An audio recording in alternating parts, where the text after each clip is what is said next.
Barbara Cloutier. And Teresa Lane, and Dr. Harry Karlinski, and Jeffrey Rion from York University. Thank you. This is probably very inappropriate to say, but I now can understand the singer Tom Waits' comment when he used to say, "I'd rather have a bottle in front of me than a frontal lobotomy."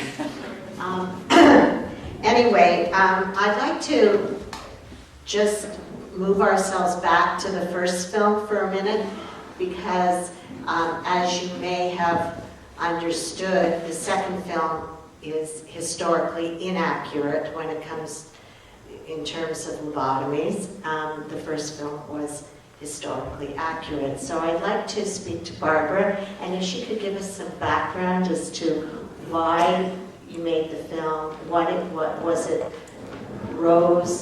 Rosemary Kennedy particularly? Was it just an opportunity that you always wanted to explore the subject? If you could tell us a little bit about how you came to make the film.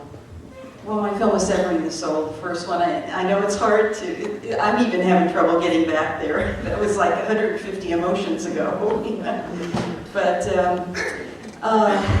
so this film, it took me about 3 years to make it, just because I wasn't doing it full time. But I was just sitting, having a cup of coffee, and I read her obituary. And I just got really upset about what had happened to her. And I don't know, immediately I thought that I would like to make a film about that, about her ordeal. So I started doing some research on lobotomies, went to the web and did a lot of research, and then started, picking up articles here and there and books here and there.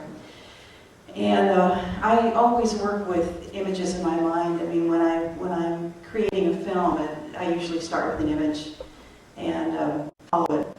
And I had gone to a flea market about 20 years ago, and I've been working in 16mm film, and I had picked up a can of newsreels, and on this newsreel was this swimmer in black and white.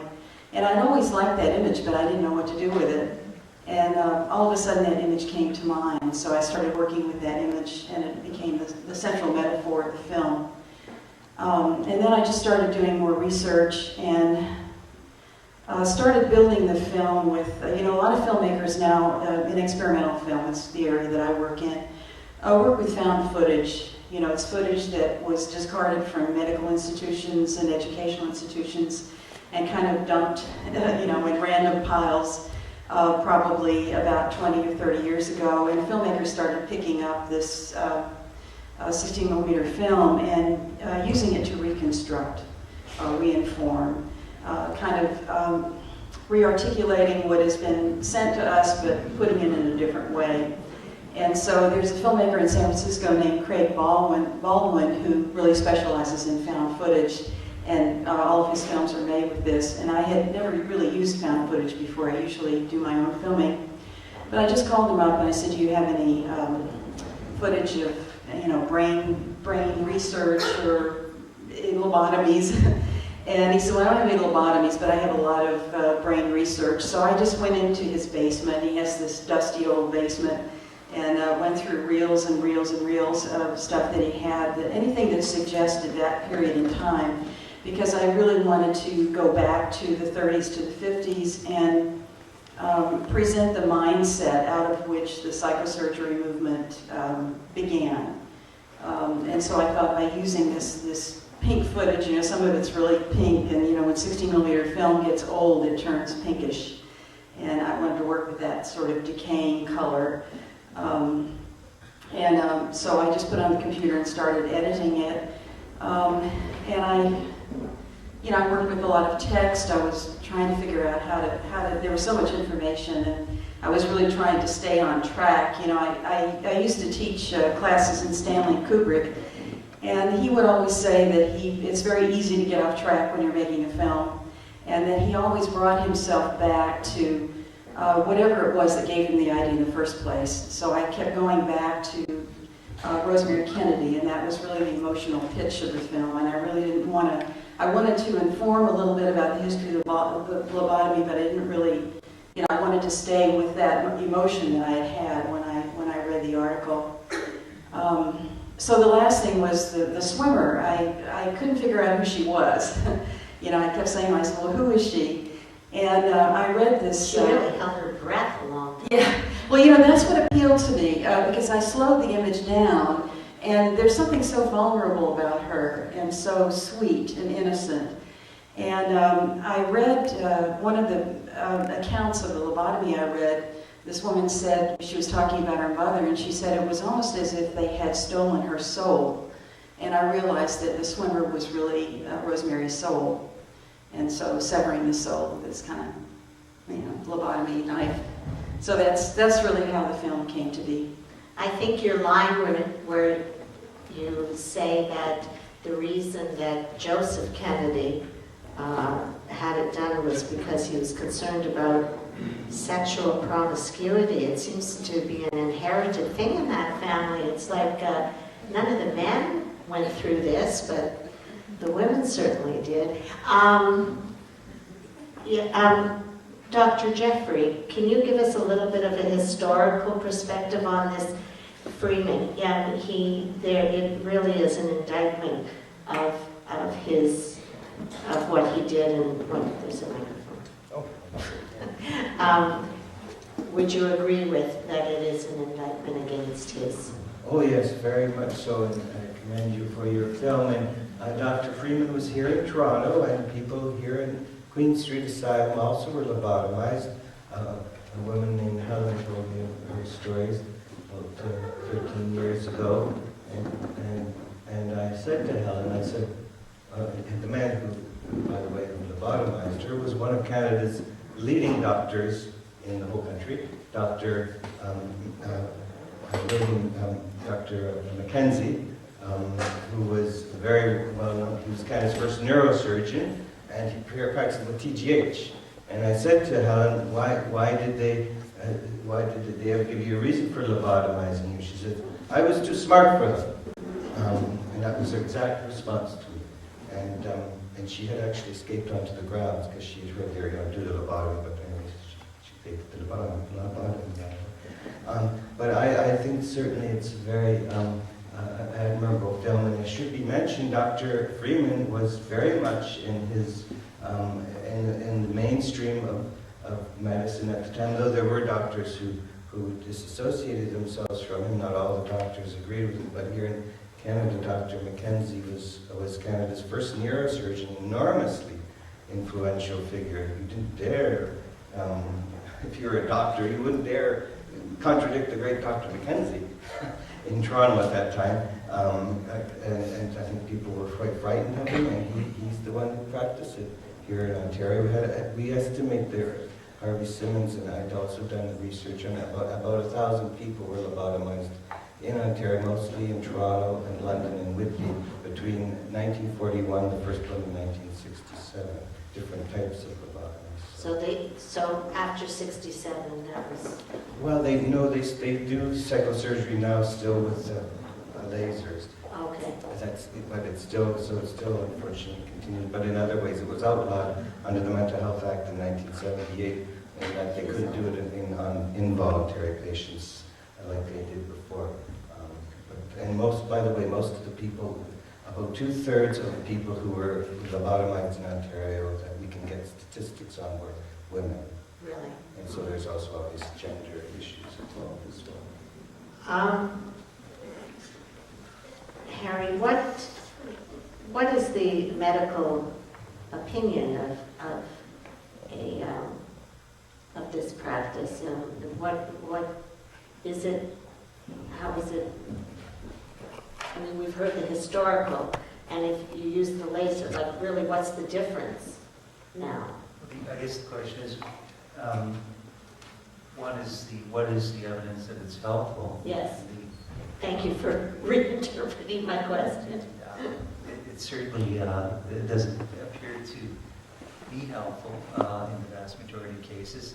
I think, as I understand, and I'm certainly not an expert in psychosurgery, but there are still experimental programs where it is still being done. It's done rarely. It's done for refractory cases where individuals have depression, for example, or severe obsessive compulsive disorder. It's certainly, to my knowledge, not done without consent, etc. But I think you're talking in terms of very small experimental programs. So we're talking, sort of in the tens as opposed to the horrific numbers that we've heard about. So it's, you cringe when you see that film, and I think one of the challenges, and it's also what I felt when I saw the dramatic film as well. The Opium is, how do you view these acts? Were they misguided acts of compassion, or were they more evil, if you like, than that? What was the intent? Was it punitive? Was it to control? Or was it an effort of helplessness, an effort to be helpful? So that's the question, I think. Teresa, you were on the programming panel for this. What kind of discussion came up regarding this film in terms of what Harry was just saying, in terms of, did the panel agree that he was more barbaric than helpful in both films? The intent was honorable? I think, I can't speak for everyone, but I seem to think that we were all expecting to see some kind of something from that doctor, but he was just bad right to the core. I mean, he was selfish, he was a monster, he was just horrible. I mean, I don't know, on a personal level, I felt, as sad as it was, that he did feel compassion for her, and she was obviously tormented, and she wanted it done, and as awful as it was, I think maybe because of the personality he was, I think that maybe he thought he was doing the right thing. Barbara, it's interesting that you brought up Kubrick, because I don't think we've seen imagery in film since A Clockwork Orange with regards to the eye, that when we, not since Clockwork Orange have we seen that. So it's interesting that you were. We'll open the to questions, and we have a question, and if you'll wait for the microphone, please. Oh, I just would like to say that you may notice there's a camera here. She's only filming the panel, not the audience.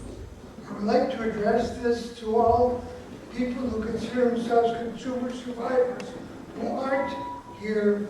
I've been in the system for over 38 years, and I can tell you how humane, compassionate, especially the care in CAMH, and before that QSMH, C, and Penitang, every institution where I've been in, there's been so much compassion compared to where it was barbaric, as seen in the film. And I think that every this consumer survivor nonsense, they have an office in the building, they parade around as being the spokespersons for people that are being mistreated, and I think it's time that they realize how humane and compassionate the system is today, has been for years now. I said I go back to 1970, and I'm very upset that they have so much sway over public opinion now, and they should be required to do the films, and they would forever be quiet. Well, thank you very much for that, and good for you for speaking up. Thank you. Yes, we have a comment here. I've been in the system since 1963. I find the doctors completely and absolutely obdurate and stubborn and completely misinformed about their job, highly overpaid, and totally deaf. I find the medications appallingly primitive. I find the nursing care incredibly condescending, and I'm okay and you're not. I find just about everything except this film festival absolutely revolting. As opposed to 1913, we've come a long way. But boy, it's enough to make you want to start smoking Virginia Slims. It's disgusting. Well, we have two opinions. As always, there's no answer. We'll just continue talking about the films because it's safer. If I may say one thing, there's, for those of you who are habitués of this festival, you may have recognized the actor who plays the doctor from, I think it was last year or the year before, we showed a film called Brothers, which is about post-traumatic stress syndrome, about brothers who, one brother comes back. It's a Danish film. Anyway, that was the actor who was in that film. Yes, yes, Ms. Brown. I have a question for Jeffrey. Jeffrey, when we brought this film to you to take a look at it in terms of its historical accuracy, you had some comments about it, and I'm wondering if you'd share it with the audience. Okay, sure. Thanks, Lisa. Yes, as mentioned, obviously the lobotomy, the procedure it shows there is the transorbital lobotomy. There are different procedures that were done, but the one they were shown was made particularly notorious by Dr. Freeman, who's already been mentioned. That was done, but he started doing that in 46 and especially 47 and on, the so-called ice pick lobotomy. And so in the film, it's done in 1913, so that's, what, 34 years before it really developed, even though actually there was, as is mentioned in your documentary, an Italian doctor who had even done it in the late 30s. But it was really Dr. Freeman who made it the most well-known and notorious. That part is inaccurate, very much so. But there are other parts of it I actually quite liked about the film, even though I agree with everyone. This is not a film that I would go out for fun in the evening, that's for sure. It's a very uncomfortable, disturbing film. The scenes where the people are being, the woman Gisela is being hoisted, and who's being various kinds, she's swung around.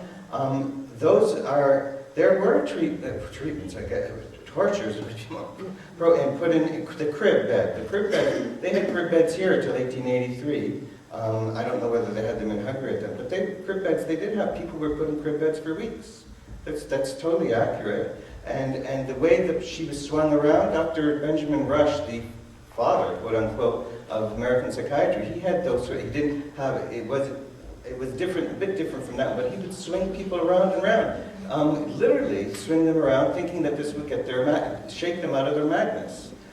There were contraptions, sort of, that the one where she's put in the water, I'd never seen that before. I don't know whether, so that one was news to me. I don't know that one is accurate. In fact, I don't think it is. But I was surprised to see those, all of them compressed in such a small place on the one hand, but on the other hand, what I think they're trying to do is show all of these terrible abuses that have happened in the past, and they're compressing them, so it is historically inaccurate in terms of the time, but it's not inaccurate that these things happened. They did happen. And the one thing I really want to emphasize, to really liked about the film, is how it began and ended with the whitewashing of the words on the wall. To me, that's so important. To me, that's actually what I like the best about. History has been, psychiatry and mad people's history has been so whitewashed, literally. It's very comfortable. Like the Madness of King George film, for example, it's very much of a costume drama film. You certainly can't feel uncomfortable seeing that film. But this film, they're whitewashing her words. Her words literally were history's been whitewashed, and also patients have had their letters confiscated throughout history, here at Queen Street and all throughout the Western world. Their patient letters were destroyed repeatedly throughout history, were thrown out and were confiscated and put in their files as a sign of their pathology. That's how I did my research. So it's very accurate. What happens to her writings it's held in contempt. It's stolen from her by this horrible doctor who is quite accurately referred to as a monster, I would agree. And then they burned her. That happened. That's exactly what happened all over the Western world. And to me, that's the most important message of the film.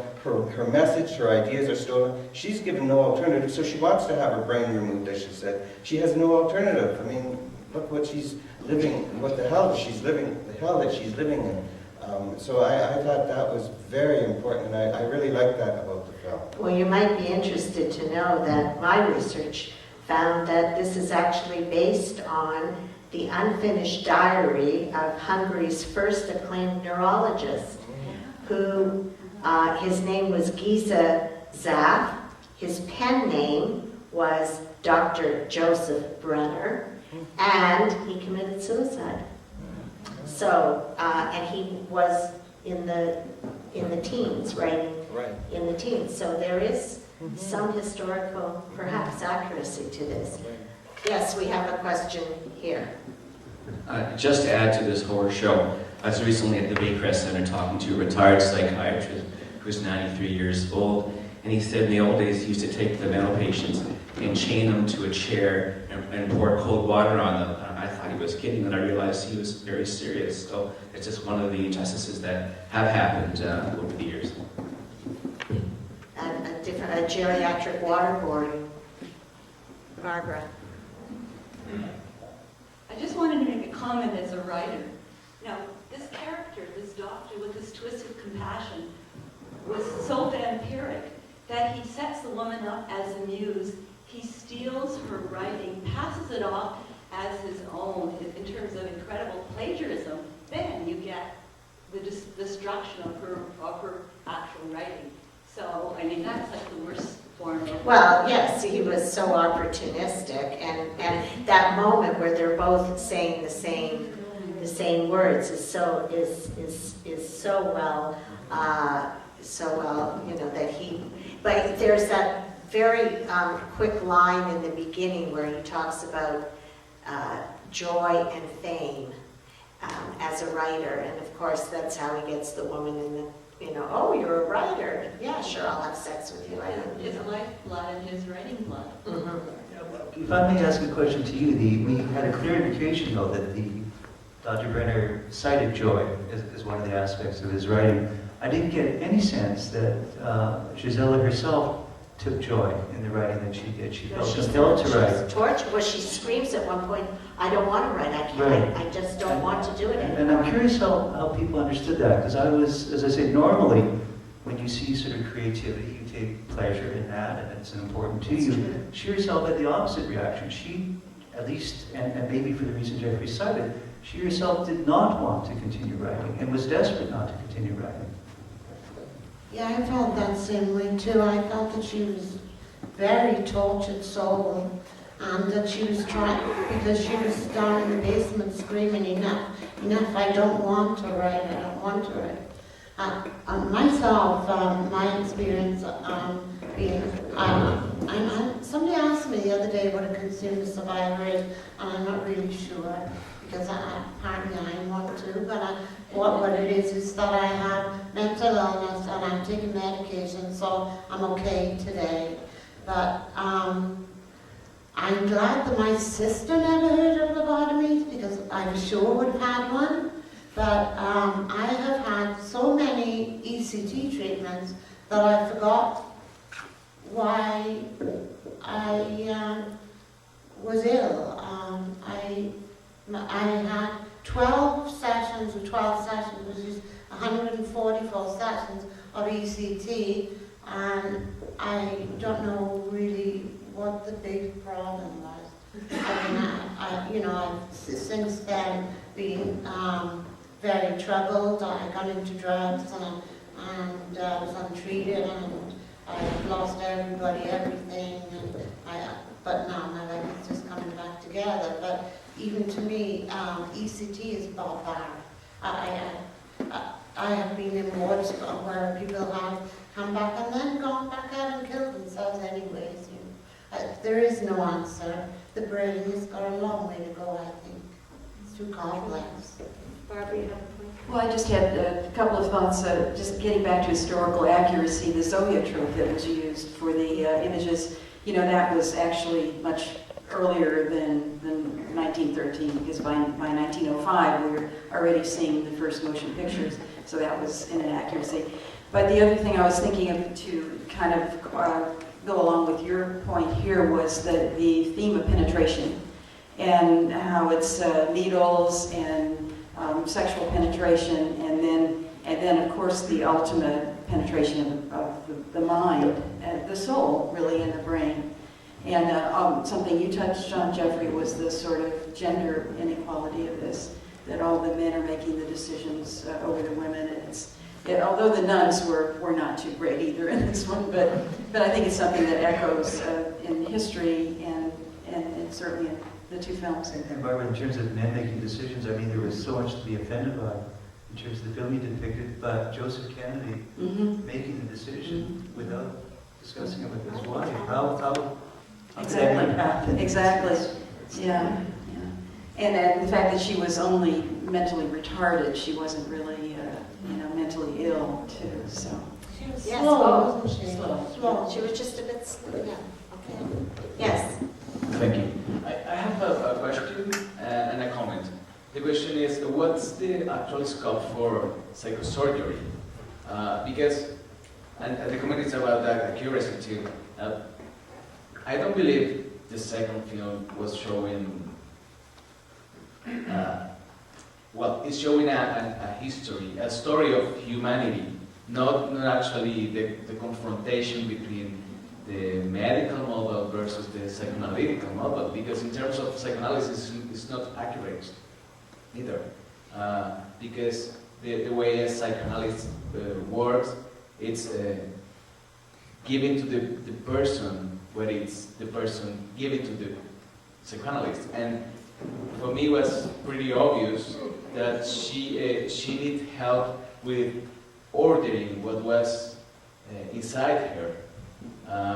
She was writing is a way to produce something of the inner self, and this doctor doesn't work as a psychoanalyst trying to arrange that inner world, which is the labor of a psychoanalyst.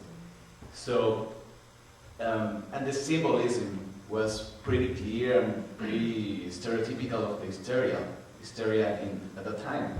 So, I'm wondering if, in a real case, this woman could be helped by traditional psychoanalysis. And that's my question. What's the actual scope for psychosurgery? I hope people aren't looking at me. Well, first of all, I guess it's really, to me, not clear what illness she had. So that I think that one can assume that she had a delusion, a false belief in terms of sexual possession by the devil.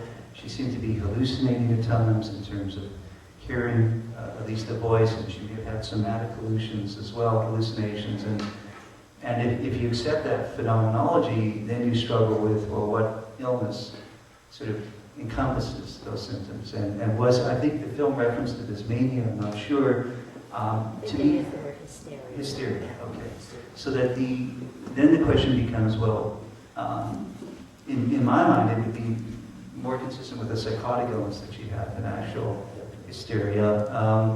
And then how would you treat that? And we still struggle with the two sort of camps that were depicted in the film, is that there would be a psychological approach, there might be those who favor a more biological approach, and I think there is a trend hopefully now towards a more eclectic approach where we try and encompass all spheres. And from a psychological perspective, it would, I think, be interesting to speak to, well, what was the meaning behind some of the symptoms that she had. And so, for example, we heard a little bit historically about her caring for her mother, and perhaps some resentment related in terms of that, and perhaps a desire to be in a relationship, and perhaps a fear of relationship. And you can begin to speculate, I think, about why she had some of the concerns that she had. So that might be sort of how you might begin sort of that psychological discussion. I have no doubt that from a biological perspective, the psychiatrist wouldn't be thinking of psychosurgery or water torture, but they would be considering medications, and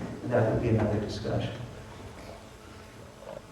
I think it's like you say, I think it starts as basically, you know, this character study of two people in a very interesting relationship, power struggle. I mean, she says that she wants to be, she thinks she has the devil inside of her, and then she does in fact get the devil inside her because he is so opportunistic, you know. I mean, the reason he takes the job is so he can get free morphine, you know. I mean, so everything he does is, there's a question that was posed in the program, and I just wonder, I think we all know the answer to this, but the question that's raised in the program book was, who does Dr. Brenner hope to cure, Giselle or himself?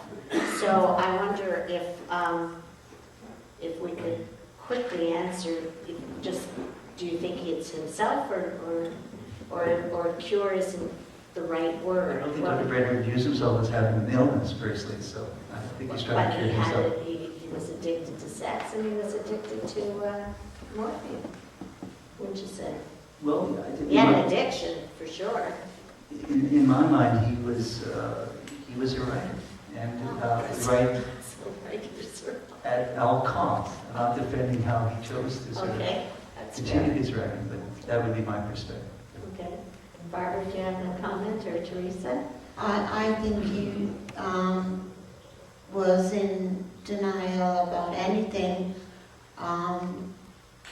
weak about himself, and he was willing to go to any length and use anybody to get fame and the power that he felt when he was writing.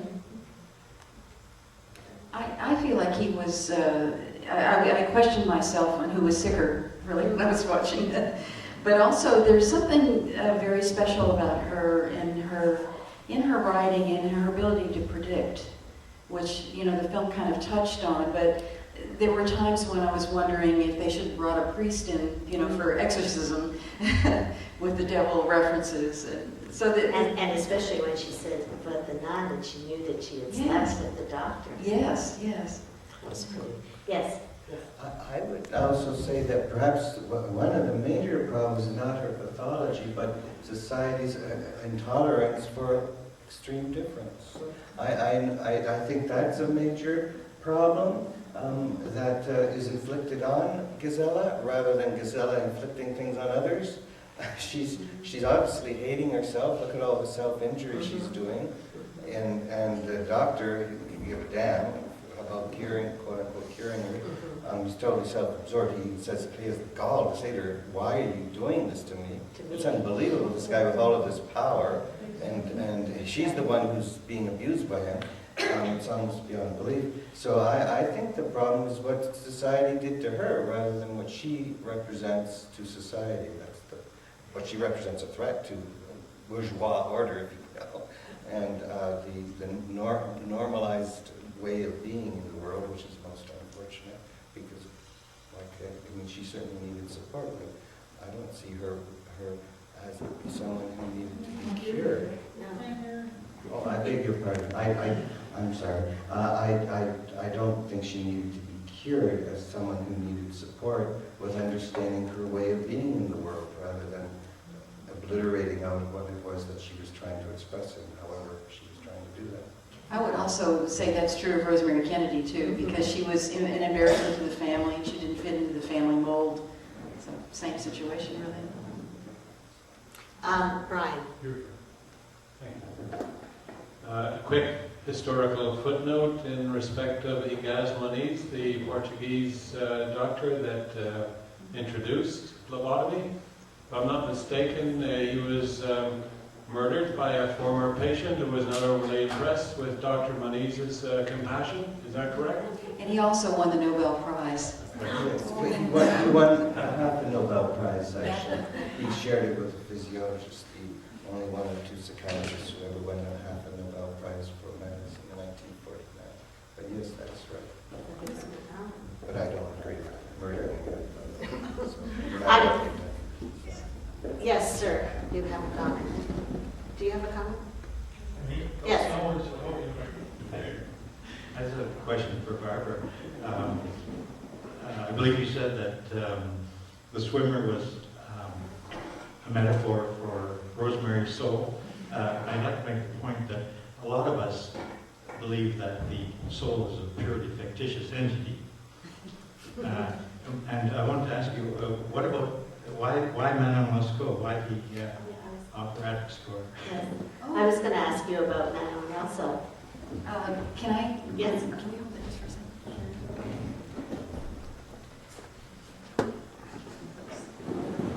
She has visual aids. I do.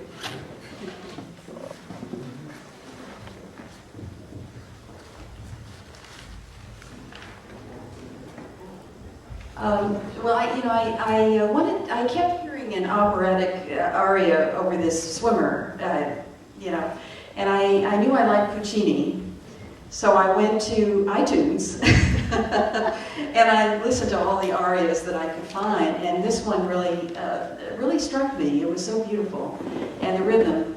And afterwards, I found a friend who spoke Italian, and I asked her to translate it for me. So I'll read it to you. In that soft lace, in the golden alcove, there is a frozen, deathly silence. There is a silence so cold that my blood turns to ice. And I was used to a voluptuous, can't read the caress, from ardent lips, I should have put my glasses on, from ardent lips and passionate arms. Now it is another thing, oh my humble dwelling. You are before me as if real, gay, isolated, white, like a gentle dream of peace and love. So it kind of fit. Yeah. I think we have time for one last question. Yes. I just wanted to tell everybody that the program said manic, and when I'm manic, it's as though I was on speed of incredible dosage, and I cannot slow myself down.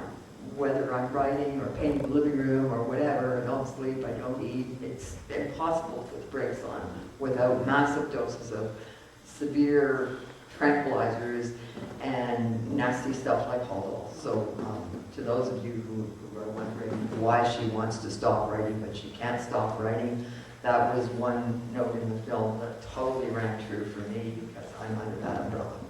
I see. All right. Well, thank you very much. I'd like to thank our panel. It's always good to have a filmmaker who made the film. Because we can say whatever we want about a film, but it's nice to know. So thank you for, Barbara has come all the way from San Francisco, so thank you very much. And Teresa, thank you for all the work you did on the program. The program this year is very, very strong, you should all be very proud, and I hope people will come out for the rest of the week. And Dr. Harry, I think you have lots of stuff to steal from us now to take back to Vancouver. And Jeffrey, thank you very much. We're still, for those of you who might remember, Jeffrey was involved with a project here. When he speaks of the writing on the wall, there is a wall here that Jeffrey is that is behind us where people in the turn of the century wrote on the wall that the turn of the that other century. And Jeffrey's they're trying very hard to preserve that wall and preserve those voices that get whitewashed. So thank you very much for that. And Lisa and everybody, thank you for the opportunity to be here. And there's another week left, so I do hope you will really look at the program and come back, because nowhere do you get films like this and discussion, etc. So please, and thank you for your support.